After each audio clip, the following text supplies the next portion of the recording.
ప్రభువునందు మరణాత విశ్వాస సమాజం అనే ఈ టీవీ కార్యక్రమానికి మరణాత మేలుకొలుపు అనేటువంటి మరి ఈ టీవీ వర్తమానం వింటున్నటువంటి ప్రభు బిడ్డలందరూ ఆయా స్థలాల్లో ఉండి దేవుని వాక్యం వినిస్తున్నటువంటి మీ అందరికీ ప్రభు యేసుక్రీస్తు నామములో వందనాలు, శుభములు కలుగును గాక. దేవుడు మిమ్ములను మీ కుటుంబాలను దీవించి ఆస్వాదించును గాక. మరి మనం దేవుని యొక్క వాక్యంలో చదువుకుంటున్నప్పుడు పరిశుద్ధ గ్రంథమైన బైబిల్ నందు సామెతల గ్రంథము 28వ అధ్యాయము 1వ వచనంలో మరి ఈ రీతిగా వ్రాయబడి ఉంది. దుష్టుడు ఎవరును తరమకుండానే దుష్టుడు పారిపోవును, ఎవడును తరమకుండానే దుష్టుడు పారిపోవును, నీతిమంతులు సింహం వలె ధైర్యముగా ఉందురు అని. ఎవడును తరమకుండానే దుష్టుడు పారిపోతారు, మరి నీతిమంతులు సింహం వలె ధైర్యముగా ఉంటారు అని మరి దేవుని యొక్క లేఖనాల్లో మనం చూస్తూ ఉన్నాం. కాబట్టి మరి దేవుని యొక్క మహాకృపను బట్టి దేవుని సన్నిధిలో దేవుడు అప్పగించినటువంటి ఆ పరిచర్యను మనం కొనసాగించాలి అంటే దేవుడు మనకు తోడుగా ఉండాలి. దేవుని యొక్క ఆశీర్వాదం ఎప్పుడూ కూడా మరి మనతో ఉండాలి. దేవుడు మనకిచ్చినటువంటి ఆ యొక్క శక్తిని బట్టి, ఆరోగ్యాన్ని బట్టి, ఆశీర్వాదమును బట్టి దేవుని యొక్క సన్నిధానంలో మనం ధైర్యంగా నిలిచే వారముగా ఉండాలని ప్రభు పేరిట మనం చేస్తూ ఉన్నాం. మరి ఇక్కడ మనం గమనిస్తే మరి దుష్టులకు నెమ్మది ఉండదు అని మరి దేవుని యొక్క వాక్యంలో కూడా మనం చూస్తూ ఉన్నాం. దుష్టులు ఎప్పుడు వారు మరి కలవరముతోనూ ఇబ్బందికరమైన పరిస్థితుల మధ్యలో వారు ఉంటూ ఉంటారని, మరి దుష్టులకు నెమ్మది ఉండదు అని దేవుని వాక్యంలో మనం చూస్తూ ఉన్నాం. అయితే నీతిమంతులు సింహం వలె ధైర్యముగా ఉంటారు. ఎంత గొప్ప మాట చూశారా? నీతిమంతులు సింహం వలె ధైర్యముగా నుందురు అని.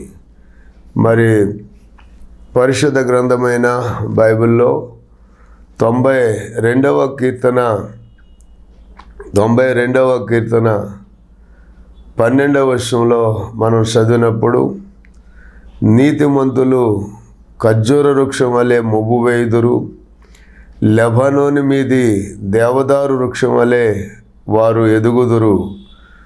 ఓ యెహోవా మందిరములో నాటబడిన వారై వారు మన దేవుని ఆవరణములలో వర్ధిల్లుదురు అని. ఎవరండి వీరు? నీతిమంతులు ఖర్జూర వృక్షం వలె మొవ్వు వేయుదురు, లెబానోను మీది దేవదారు వృక్షం వలె వారు ఎదుగుదురు. యెహోవా మందిరములో నాటబడిన వారై వారు మన దేవుని ఆవరణములలో వర్ధిల్లుదురు అని. అంటే నీతిమంతులు ఎప్పుడూ కూడా సింహం వలె ధైర్యంగా ఉంటారు. నీతిమంతులు ఖర్జూర వృక్షం వలె మొవ్వు వేస్తారు. లెబానోను మీది దేవదారు వృక్షం వలె వారు ఎదుగుదురు అని. ఓ యెహోవా మందిరములో నాటబడిన వారై వారు మన దేవుని ఆవరణములలో వర్ధిల్లుతారు అని మరి దేవుని లేఖనం ద్వారా మనం తెలుసుకుంటాం జరుగుతూ ఉంది.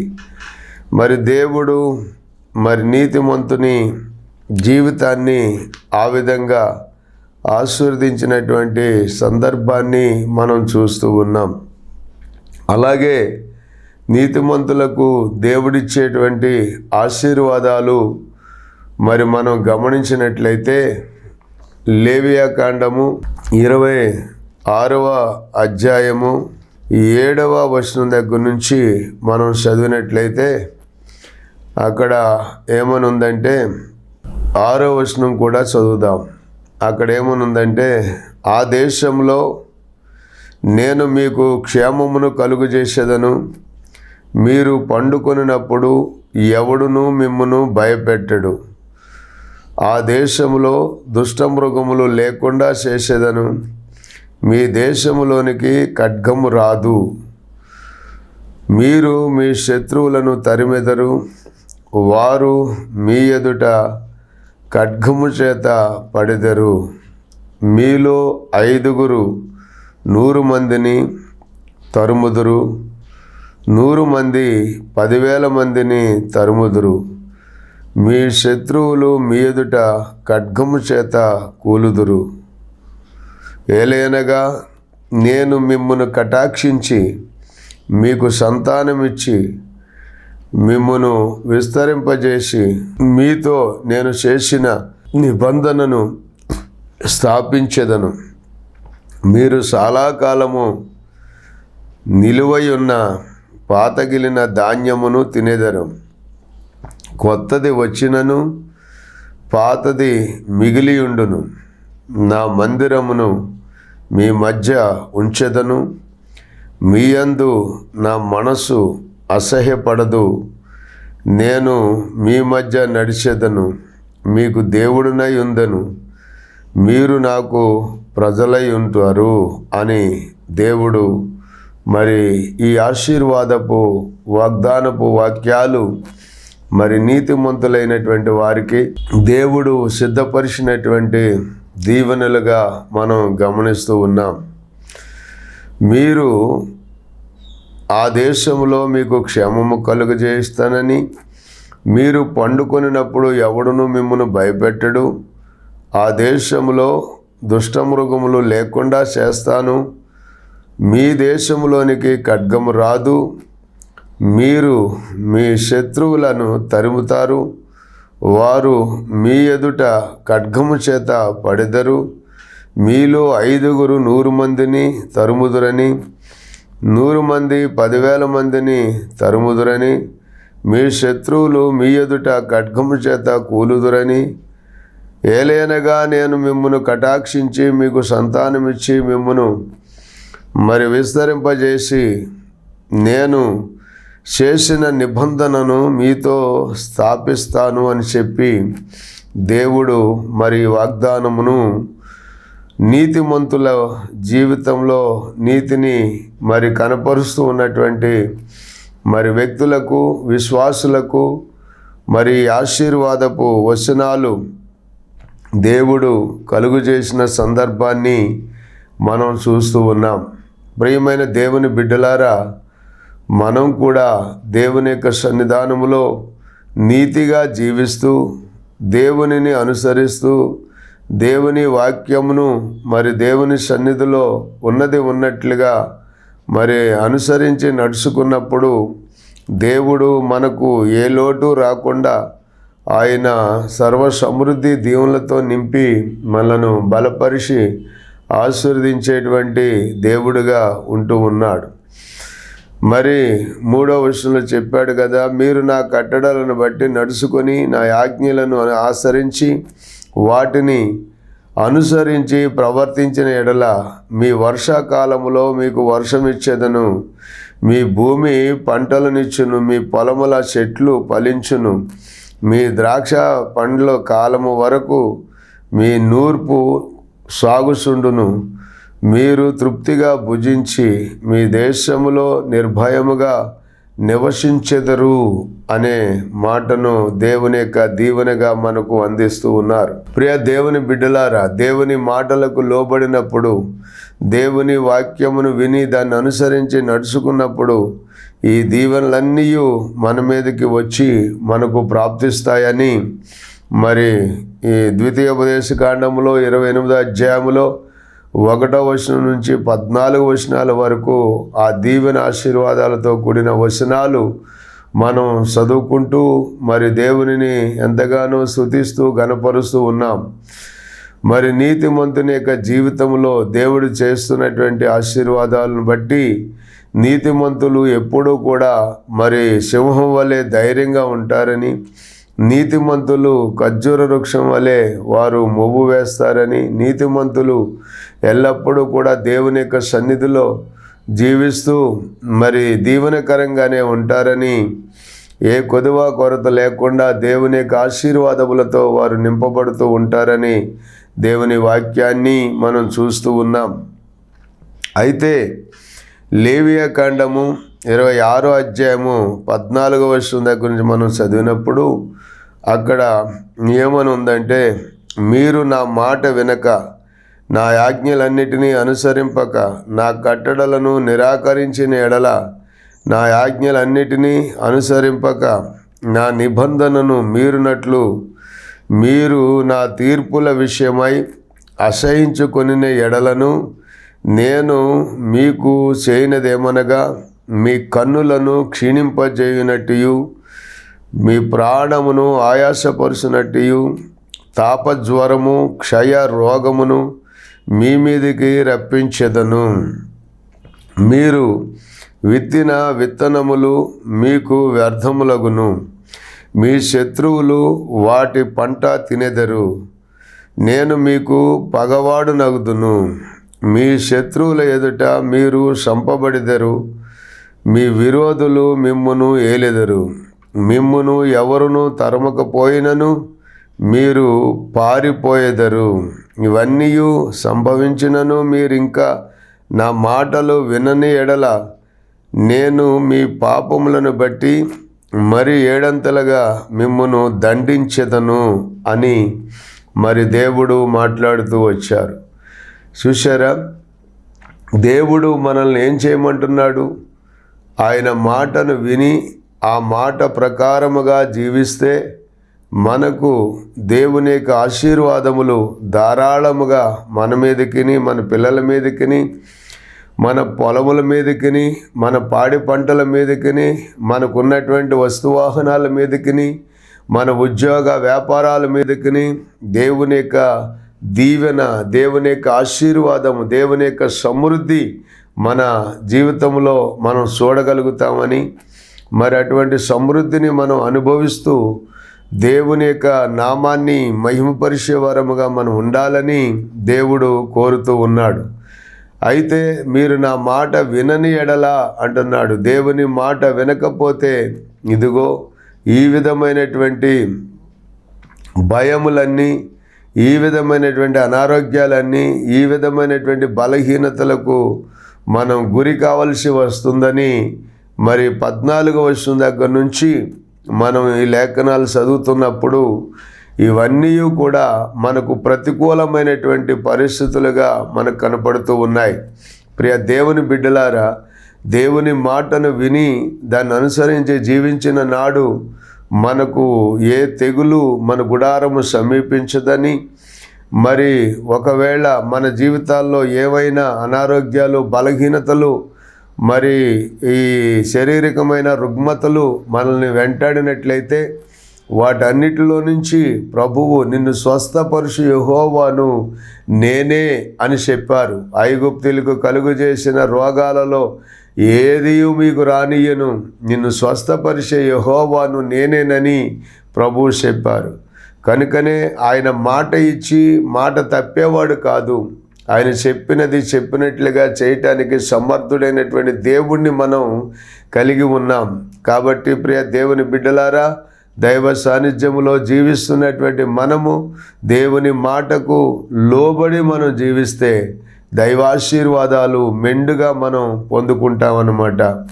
చూడండి, దేవుని మాటకు లోబడకుండా జీవిస్తే గనక ఇదిగో చూడండి, ఆ మాటలన్నీ మనం చదువుతూ వచ్చాం కదా. 36వ వచనం కూడా మనం చదివితే అక్కడ ఏముందో చూడండి. మరి మీలో మిగిలిన వారు తమ శత్రువుల దేశములో ఉండగా వారి హృదయములలో అధైర్యము పుట్టించెదను. కొట్టుకొని పోవుచున్న ఆకు సప్పుడు వారిని తరుమును. ఖడ్గము ఎదుట నుండి పారిపోవునట్లు వారు ఆ సప్పుడు విని పారిపోయేదరు. తరుమువాడు లేకయే పడిదరు. తరుమువాడు లేకయే వారు ఖడ్గమును చూసినట్టుగా ఒకని మీద ఒకడు పడిదరు, మీ శత్రువుల ఎదుట మీరు నిలవలేకపోయేదరు. ఎంత దారుణమైనటువంటి మాటలు మనం ఇక్కడ మరి చదవలసి వస్తుందో, వినవలసి వస్తుందో మీరు గమనించారా? మరి తమ శత్రువుల దేశములో ఉండగా వారి హృదయములలో అధైర్యం పుట్టించేస్తానని, మరి ఖడ్గము ఎదుట పారిపోవునట్లుగా వారు ఆ సప్పుడు విని పారిపోతారని, తరుము వారు లేకయే వాళ్ళు పడిపోతారని. మరి ఇదిగో ఈ మాటను మనం చాలా చూసినట్టు, మరి ఆ కొట్టుకొని పోవుచున్న ఆకు సప్పుడు వారిని తరుమును అని. ఎంత మరి భయమో చూడండి. గాలికి రాలిపోయిన ఆకు, మరలా రాలిపోయిన ఆకు గాలికి ఎగురుతున్నప్పుడు ఆ ఎగురుతున్నటువంటి ఆ గాలికి రాలిన ఆకు ఎగురుతూ ఉండగా ఆ ఎగురుతున్నటువంటి కొట్టుకుని పోతున్నటువంటి ఆ ఆకు సప్పుడు విని భయపడిపోతారు, పారిపోతారు అనే మాట ఈ వాక్యంలో మనం చూస్తూ ఉన్నాం. ఈ రోజున ఎంతమంది జీవితాలలో ఇలాంటి భయాలు లేవు చెప్పండి బిడ్డలారా? చాలామంది జీవితాల్లో ఇలాంటి భయమే. చాలామంది భయపడిపోతూనే బ్రతుకుతూ ఉన్నారు కదా. ఏ క్షణంలో ఏం జరుగుద్దో, ఏ క్షణంలో ఏమొస్తుందో, ఏ క్షణంలో ఏమవుతామో అనేటువంటి మరి భయంతోనే బ్రతుకుతున్నారు. పైకి చూస్తే మేకపోతు గాంభీరం అంటారు కదా, ఆ విధంగా భయం లేనట్లుగా బ్రతుకుతున్నట్లుగా నటిస్తున్నారు. కానీ జీవితం అంతా కూడా భయంతోనే బ్రతుకుతున్నటువంటి ప్రజలను ఈనాడు ఎంతోమందిని మనం చూస్తూ ఉన్నాం. ఏ క్షణంలో ఏమవుతుందో, ఏ పరిస్థితి ఎలా ఉంటుందో అనేటువంటి తెలియనటువంటి స్థితిలో చాలామంది బ్రతుకుని వెళ్ళబుచ్చుకుంటూ ఉన్నారు బిడ్డలారా. కారణం ఏంటి అంటే దేవుని మాటను వినకపోవటం వల్లనే, దేవుడు చెప్పినది చెప్పినట్లుగా చేయకపోవటం వల్లే మరి అనేకమైన తెగుళ్ళు వస్తున్నాయి. ఆయన చెప్పారు కదా, ఏమన్నారు? ఆ మాటను మరొక్కసారి చదువుదామా? మీరు నా తీర్పుల విషయమై అసహించుకొని ఎడల నేను మీకు చేయనదేమనగా మీ కన్నులను క్షీణింపజేయనట్టు, ప్రాణమును ఆయాసపరుచునట్టు, తాపజ్వరమును క్షయరోగములను మరి మీ మీదకి రప్పించెదను. మీరు విత్తిన విత్తనములు మీకు వ్యర్థములగును, మీ శత్రువులు వాటి పంట తినెదరు అనే మాటలు మనం చూస్తూ ఉన్నాం. ఎందుకు ఇలా జరుగుతుంది చూసారా? మనం న్యాయాధిపతుల గ్రంథములో 6వ అధ్యాయములో మనం చదివినప్పుడు అక్కడ ఏమనుందో చూడండి. న్యాయాధిపతుల గ్రంథము 6వ అధ్యాయము 1వ వచనం దగ్గర నుంచి చదివితే, ఇశ్రాయేలీలు యెహోవా దృష్టికి దోషులైనందున యెహోవా 7 ఏండ్లు వారిని మిద్యానీయులకు అప్పగించెను. మిద్యానీయులు చెయ్యి ఇశ్రాయేలీల మీద హెచ్చాయను గనుక వారు మిద్యానీయులు ఎదుట నిలవలేక కొండలలోనున్న వాగులను, గుహలను, దుర్గములను తమకు సిద్ధం చేసుకున్నారు. చూశారా? పట్టణములో వారి నివాస గృహాలలో కూడా వారు నివసించడానికి అవకాశం లేనటువంటి పరిస్థితులు అక్కడ కలిగి ఉన్నాయని మనం గమనించాలి. ఇశ్రాయేలీల విత్తనములు విత్తిన తరువాత మిద్యానీయులను, అమాలేకీయులను తూర్పునందుండు వారును తమ పశువులను, గుడారములను తీసుకొని మిడతల దండంత విస్తారముగా వారి మీదకి వచ్చి వారి ఎదుట దిగి గాజాకు పోవునంత దూరము భూమి పంటను పాడు చేసి, మరి ఒక గొర్రెను కానీ, ఎద్దును కానీ, మరి గాడిదను కానీ, జీవసాధనమైన మరి దేనిని కానీ ఇశ్రాయేలీయులకు ఉండనీయలేదు. వారును వారి ఒంటెలను లెక్కలేకయుండెను. దేశమును పాడు చేయుటకు వారు దానిలో నుండి వచ్చిరి. ఇశ్రాయేలీలు మిద్యానీయుల వలన మిక్కిలి హీనదశకు వచ్చినప్పుడు వారు యెహోవాకు మొరపెట్టిరి అనే మాటను వాక్యములో మనం చూస్తూ ఉన్నాం. ఎందుకు? ఇశ్రాయేలీలు యెహోవా దృష్టికి దోషులైనందున. ఇశ్రాయేలీలు యెహోవా దృష్టికి దోషులైతే మరి చూడండి, యెహోవా 7 ఏండ్లు వారిని మిద్యానీల చేతికి అప్పగించినటువంటి పరిస్థితి మనం చూస్తూ ఉన్నాం. కాబట్టి ప్రియ దేవుని బిడ్డలారా, దేవుని యొక్క సన్నిధానంలో మనము దేవుని మాటకు లోబడి జీవించినప్పుడు దైవాశీర్వాదాలను మనం సొంతం చేసుకుంటాం. ఎవరికి భయపడవలసినటువంటి పని లేదు. ధైర్యంగా, మరి నీతిమంతులు సింహం వలె ధైర్యముగా ఉంటారు అని చెప్పిన లేఖనాన్ని బట్టి మనం ధైర్యంగా జీవించేటువంటి జీవితాలు మరి దేవుడు మనకు కలుగు చేస్తారు. ఎందుకంటే ఈ లోకంలో ఉన్నవాడు కంటే మనలో ఉన్నవాడు గొప్పవాడని దేవుని వాక్యం చదివిస్తుంది కదా. ఆ విధంగానే మనం ధైర్యంగా బ్రతికి దేవుని నామాన్ని మహిమపరిచే వారంగా మనం ఉండాలి. చూడండి, మధ్య కాలంలో ఒక యవనస్తుడు చాలా దూరము ప్రాంతానికి వెళ్ళాడు. మరి తన ఇష్ట ప్రకారంగానే చదువుకుంటానికి వెళ్ళినప్పుడు మరి ఆ బిడ్డ మరి తెలియని రీతిగా మొదటిసారి వెళ్ళినప్పుడు బాగానే జాయిన్ అయ్యాడు. మరలా తిరిగి వచ్చినప్పుడు మరలా మరి ఆ కుటుంబంలో శుభకార్యం జరిగితే ఆ శుభకార్యానికి కూడా హాజరయ్యాడు. అన్ని విషయాల్లో పాలుపంపులు పొందుకున్నాడు. తిరిగి మరలా మరి వెళ్ళినప్పుడు అక్కడికి వెళ్ళిన తర్వాత తెలియనటువంటి భయము అతనిలో ఏర్పడింది. తెలియనటువంటి భయము అతనిలో ఏర్పడినప్పుడు మరి చూడండి, అక్కడి నుంచి వెళ్ళిన తర్వాత ఇంటి వారికి ఫోన్లు చేసి, అమ్మ నేను వచ్చేస్తాను, డాడీ నేను వచ్చేస్తాను, నేను ఇక్కడ ఉండలేను, నేను చదవలేను, అసలు చదువు అంటే నాకు ఇష్టం లేదు అని చెప్పి భయపడిపోతున్నాడు. కారణం ఏంటి అంటే దేవుని యొక్క మాటను మనం ఎంత శ్రద్ధగా విని ప్రార్థన చేసుకుని ఆయనకు లోబడి ఉంటామో అంతగా దేవుడు మనల్ని ధైర్యపరుస్తాడు, బలపరుస్తాడు. మరి ఆ సమయంలో వారి కుటుంబం వారు మరి మాతో చెప్పినప్పుడు సంఘము మేమంతా కూడా వెళ్ళి మరి ఆ ఇంటికి వెళ్ళి ప్రార్థించినప్పుడు ఆ రాత్రికి రాత్రే దేవుడు మరలా ఆ బిడ్డకు ధైర్యం ఇచ్చి మరి బలపరిచి మరలా చదువుకుంటానికి ఆసక్తి కలిగించాడు. బిడ్డలారా, చూడండి, దేవుని మాట భరోసాను కలిగిస్తుంది, దేవుని మాట ధైర్యాన్ని ఇస్తుంది. అందుకని ఆ బిడ్డ అక్కడ నిలబడి ఉండటానికి దేవుడు మరలా కార్యం జరిగించారు. చూశారా? అందుకని నీతిమంతులు సింహం వలె ధైర్యంగా ఉంటారు అనే ఆ వాక్యాన్ని మనం చదువుకుంటూ ఉన్నాం. అందుకనే దేవుని యొక్క సన్నిధానంలో 4వ శతాబ్దంలో ఆనాడు మనం చూస్తున్నప్పుడు మరి క్రిస్టోడమ్ అనేటువంటి విశ్వాసి సంఘము యొక్క పెద్దగా ఉంటూ మరి ఉండేవారు. దేవుని కొరకు బహు రోషము కలిగి మరి ధైర్యము కలిగి జీవించేవారిగా ఉన్నారని, మరి ఆ యొక్క వ్యక్తి ఆ రోజుల్లో మరి రోమా సామ్రాజ్యపు అధికారులు క్రైస్తవుల్ని బహుగా హింసిస్తున్నటువంటి ఆ కాలంలో మరి ఆయనను ఎంతగానో ఇబ్బంది పెట్టి బాధ పెట్టి మరి బహిరంగంగా యేసుక్రీస్తు దేవుడు కాదని నీవు అంగీకరించి విడిచిపెట్టేస్తేనే తప్ప మేము నిన్ను బహుగా మరి బాధ పెడతాము అని చెప్పి అతన్ని భయపెట్టారు. అయినప్పటికీ కూడా అతడు చాలా ధైర్యంగా ఉండి దేవుని కొరకు తన ప్రాణాన్ని పెట్టడానికైనా వెనుకాడకుండా ధైర్యంగా జీవించిన వాడు మరి క్రిస్టోడమ్ అనేటువంటి ఆ యొక్క విశ్వాసి సంఘ పెద్దగా మరి అక్కడ జీవిస్తూ వచ్చాడు.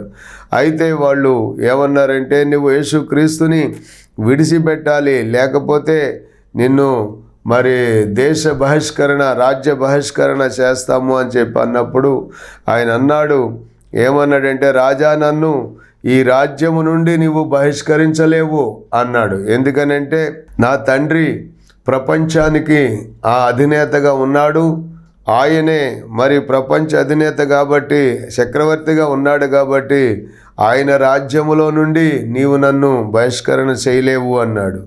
తర్వాత రాజు ఏమన్నాడంటే, నీ ప్రాణాన్ని తీస్తాను అని చెప్పేసి అన్నాడు. మరలా ఈయన ఏమన్నాడంటే, నా ప్రాణము నా జీవము కూడా దేవుని యొద్ద దాచబడి ఉంది, నా ప్రాణాన్ని నువ్వు తీయలేవు అని చెప్పేసి అన్నాడట. తర్వాత మాటలో మనం గమనించినట్లయితే, నీ ఆస్తిని పాడు చేస్తాను, నీ పరిస్థితి అంతా కూడా అధ్వానంగా నాశనం చేస్తాను అని చెప్పి మరి మాట్లాడుతూ వచ్చాడు. అప్పుడు మరలా అన్నాడు ఈయన, నా ఆస్తిని నువ్వు పాడు చేయలేవు, నాకున్నటువంటి అంతస్తులు ఏమీ కూడా నువ్వు పాడు చేయలేవు. కారణం ఏంటంటే నాకు ఉన్నటువంటి ఆస్తిపాస్తులన్నీ నా దేవుని రాజ్యములో, పరలోక రాజ్యములో ఉన్నాయి. కాబట్టి నీవు నన్నేమీ చేయలేవు అన్నాడట. అయితే నేను ఒంటరి వాడిని చేస్తాను, మరి నీకు స్నేహితులు లేకుండా చేస్తాను, దిక్కుమాలిన వాడిగా చేస్తాను, మరి ఎవరు కూడా ఆదరించని వాడిగా చేస్తాను అని చెప్పి మరి ఆ రాజు అతన్ని బెదిరించి భయపెట్టాడు. అయితే ఆయన ఏమన్నాడో తెలుసా?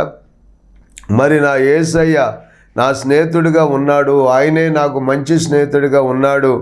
నీవు ఎవరిని నాకు దూరం చేసినా నా యేసయ్య నుండి నన్ను దూరం చేయలేవు.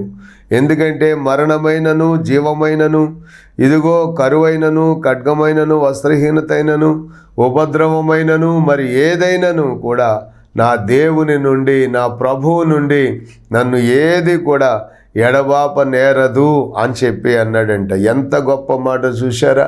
అందుకనే ప్రభు సన్నిధానములో జీవిస్తున్నటువంటి మనము మరి బ్రతుకు దినములలో మనం ధైర్యంగా మనం బ్రతకాలి. అసలు మనం జీవించే జీవితంలో ధైర్యం అనేదే క్రైస్తవ లక్షణం అన్నాడు ఒక భక్తుడు. ధైర్యం అనేదే క్రైస్తవ లక్షణం. ధైర్యమే లేకపోతే మనం జీవితంలో మనం దేనిని కూడా సాధించలేము. కాబట్టి ధైర్యంగా మనం బ్రతకాలి. ఒకసారి మనం చూస్తే మత్తయి సువార్త 10వ అధ్యాయము 32వ వచనంలో మనం చదివినప్పుడు, మనుషుల ఎదుట నన్ను ఒప్పుకొని వాడెవడో పరలోకమందున్న నా తండ్రి ఎదుట నేనును వానిని ఒప్పుకొందును. మనుషుల ఎదుట ఎవడు నన్ను ఎరగననునో వానిని పరలోకమందున్న నా తండ్రి ఎదుట నేనును ఎరగనందును అన్నాడు. మరి యేసు ప్రభువే చూశారు. అందుకనే అపోస్తుల కార్యము 4వ అధ్యాయము మరి 12, 13 వచనాలు మనం చదివినట్లయితే అక్కడ మరి పేతురు యోహాన్లు చెబుతున్నటువంటి మాటను గురించి మనం చదివినట్లయితే అక్కడ ఏమని ఉంది అని మనం ఆలోచన చేస్తే, మరి చూడండి, అనేక మంది ప్రజల మధ్యలో, అధికారుల మధ్యలో, పెద్దల మధ్యలో, శాస్త్రులు యెరూషలేములో అనేక మంది మరి కూడుకున్నటువంటి వారి మధ్యలో నిలవబెట్టి పేతురు యోహాన్ని ఏ బలము చేత, ఏ అధికారముతో నీవు ఈ విధముగా మాట్లాడుతున్నావు అన్నప్పుడు ఆయన పరిశుద్ధాత్మతో నిండుకున్నవాడై, పేతురు పరిశుద్ధాత్మతో నిండుకున్నవాడై ఈ విధంగా మాట్లాడుతూ వచ్చాడు. ఏమన్నాడంటే, మరి ఎవరి వలనను రక్షణ కలగదు, ఏ నామమునంటే యేసు నామమునే మనం రక్షణ పొందవలను కానీ ఆకాశము కింద మనుషులలో ఇయ్యబడిన మరి ఏ నామమున మనం రక్షణ పొందలేము అని ధైర్యంగా చెప్పినప్పుడు 13వ వచనంలో వారు పేతురు యోహాన్ల ధైర్యము చూసినప్పుడు వారు విద్య లేని పామరులని గ్రహించి ఆశ్చర్యపడి వారు యేసుతో కూడా ఉండిన వారని గుర్తెరిగిరి అనే మాటను మనం చూస్తున్నాం. కాబట్టి నీతిమంతులు దేనికి భయపడకుండా దేవుని యొక్క సన్నిధిలో ధైర్యంగా సింహం వలె ధైర్యంగా ఉంటారని వాక్యం ద్వారా మనం తెలుసుకుంటూ ఉన్నాం, నేర్చుకుంటూ ఉన్నాం.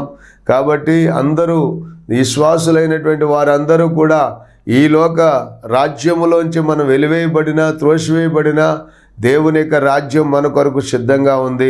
దేనికి భయపడకుండా దేవుని యొక్క సన్నిధిలో ధైర్యంగా జీవిద్దాం. అట్టి కృపా కనికరములు ప్రభు మనకు అనుగ్రహించునుగాక. ఆమేన్. ప్రార్థన. తండ్రి, మీకు వందనాలు. నీ బిడ్డలను ఆశీర్వదించండి. ధైర్యంగా జీవించే జీవితాలు బిడ్డలకు అనుగ్రహించండి. నీతిమంతులు సింహం వలె ధైర్యంగా ఉంటారని నీ లేఖనం చదివిస్తూ ఉంది.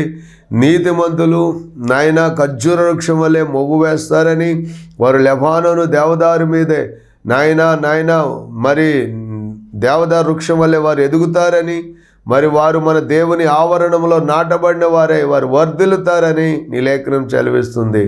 అటువంటి వర్ధిల్లే అనుభవాన్ని ఈ వాక్యం వినుస్తున్నటువంటి ప్రజలకు అనుగ్రహించి దీవించండి.